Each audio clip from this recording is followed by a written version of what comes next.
Je pensais que j'allais devoir acheter une test de grossesse. Je voulais vous en parler aujourd'hui. On avait appris récemment quelque chose de nouveau et j'étais là genre... Il te donne ta fortune. C'est un peu comme si vous allez voir quelqu'un qui voit dans l'avenir. Good morning friends! On a raté une journée hier parce que...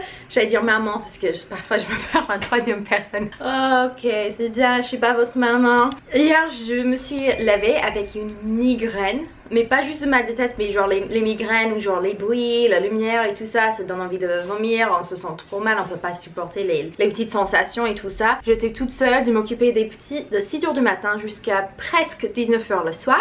Et cette migraine était impossible de guérir avec des médicaments. J'ai pris le maximum que je pouvais prendre, ça n'a rien fait, mais par contre ça m'a donné les nausées. Donc en plus d'avoir une grosse mal de crâne, j'avais également envie de vomir toute la journée. C'était vraiment fun. Normalement j'ai cette migraine 2 jours après que j'ai commencé mes règles, c'est un peu systématique, c'est toujours comme ça. Donc du coup j'ai commencé à paniquer parce que j'ai pas encore eu mes règles. Et j'étais genre, j'ai eu des boutons, j'ai la migraine et j'ai également mal au sein. Ce sont normalement les symptômes que j'ai pendant mes règles et j'étais en panique parce que j'étais là genre, mais quand est-ce que j'ai eu mes dernières règles? Oh punaise, est-ce que c'était il y a 4 semaines? Il y a 6 semaines?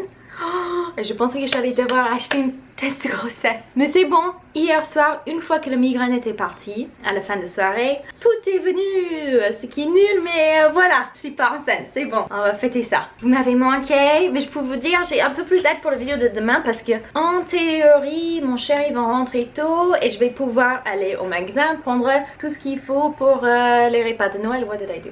Il faut pas que je parle pendant que je fais mes sourcils, sinon j'ai les sourcils qui partent tous les sens. Ah, c'est l'heure de le calendrier de l'avant, il faut que je range ça, c'est bien. Du coup on va juste tout finir. J'ai tiré au hasard là, le 23. Yes! Ça c'est le produit que j'avais hâte d'ouvrir, c'est les fibres pour les sourcils. Ça j'aime beaucoup, je vais le mettre tout à l'heure. Chez mon fils qui essaie de jouer avec les valises, pardon. Pour le 24, c'est quoi? C'est le palette pour les yeux! Eye Catching Nude Palette. Yes, ça c'est bien ça. Mais j'en ai déjà 2 ou 3 donc je vais les donner à ma mère. Elle aimerait trop. Est-ce qu'il y a des dates que j'ai ratées du coup le 21? Oh, il y a quelque chose dans le 21. Ah, j'ai sauté une journée apparemment. Volume Glamour Ultra Curl. Qu'est-ce qu'on a d'autre? Tac tac tac. Rouge Velvet Ink dans la couleur 09. Cool. J'ai mon fils derrière là qui profite du fait que je suis distraite sur le portable pour déplacer toutes les valises. C'est ça le bruit que vous entendez. En fait, il y a leurs cadeaux qui sont cachés dans les valises. Et le 21 c'est vide. On a fait le 22? C'est bon, sinon on a tout fait. Wouhou! Ah, donc j'ai décidé de vous en parler un tout petit peu plus, juste petit par petit ici sur mon expérience dans une secte américaine.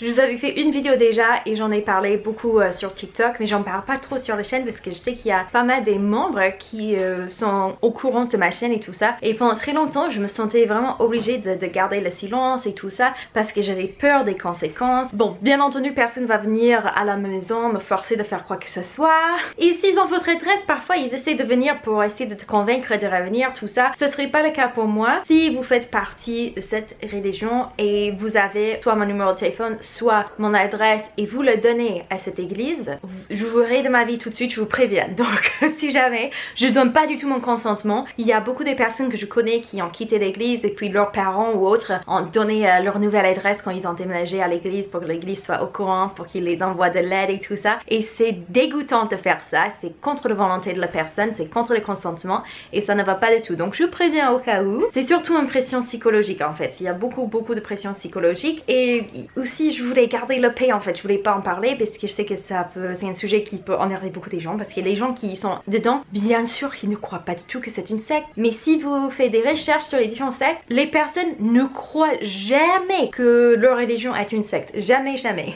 Si vous savez que c'est une secte, vous seriez parti. Hein? C'est normal. Mais une chose, je voulais vous en parler aujourd'hui parce que j'en avais appris récemment quelque chose de nouveau et j'étais là genre...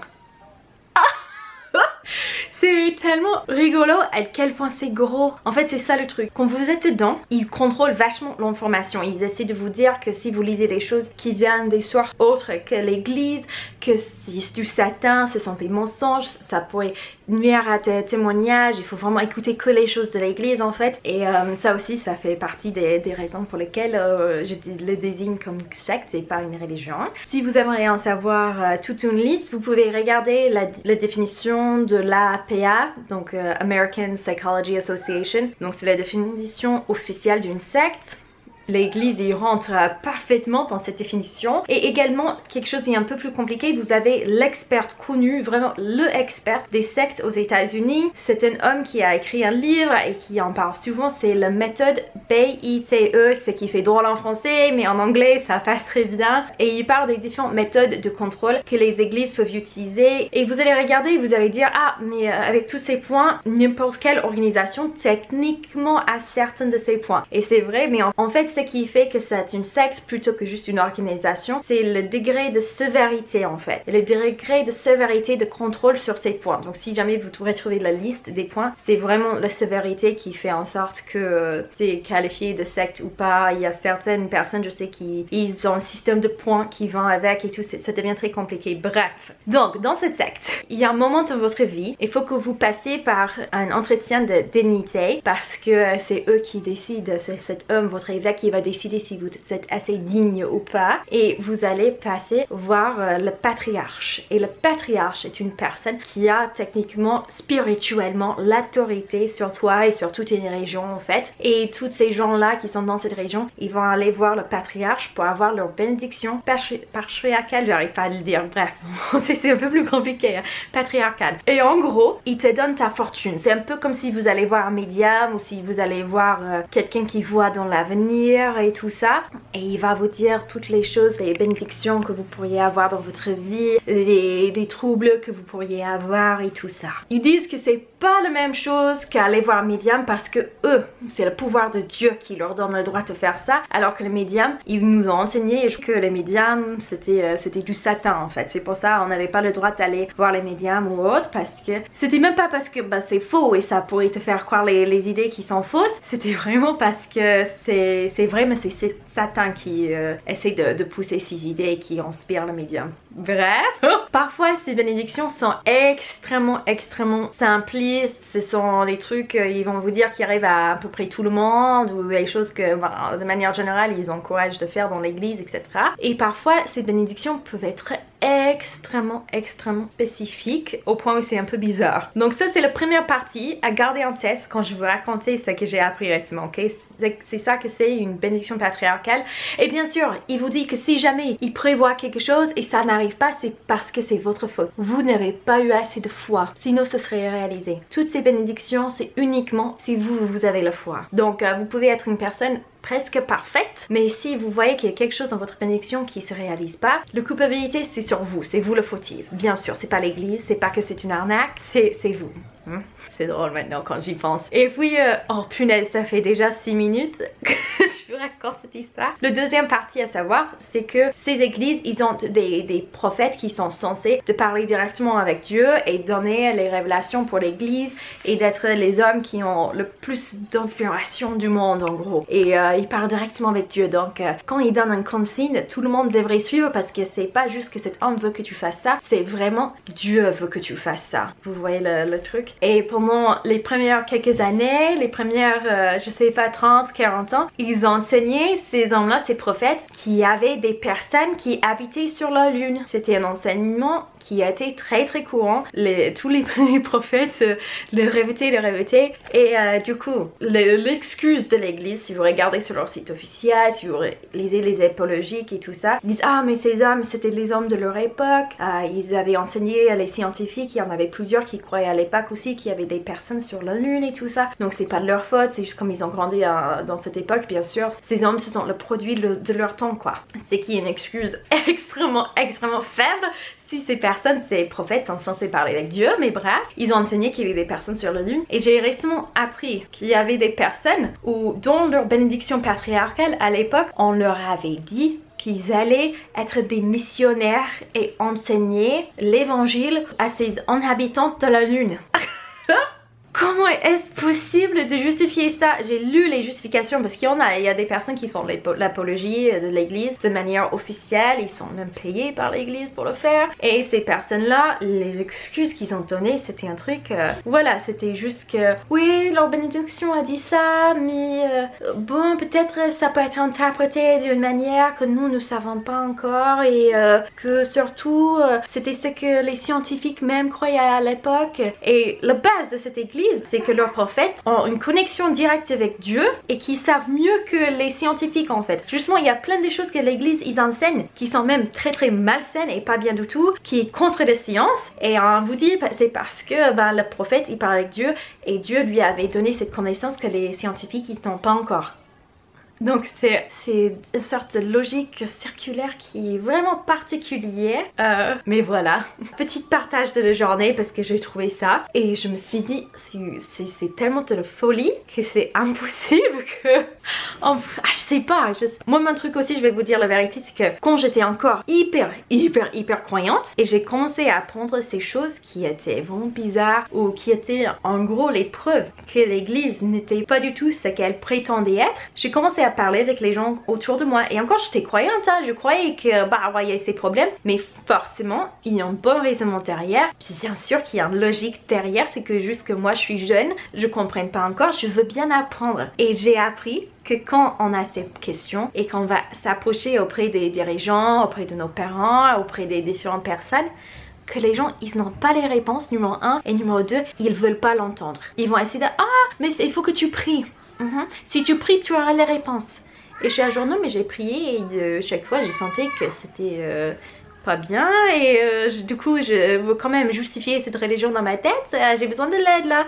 Et souvent les gens ils changent de sujet tout de suite, ils ne veulent pas en parler et ils te disent d'arrêter de lire ce genre de trucs qui sont anti l'église. Et c'est non mais c'était sur le site de l'église que j'ai trouvé. Voilà.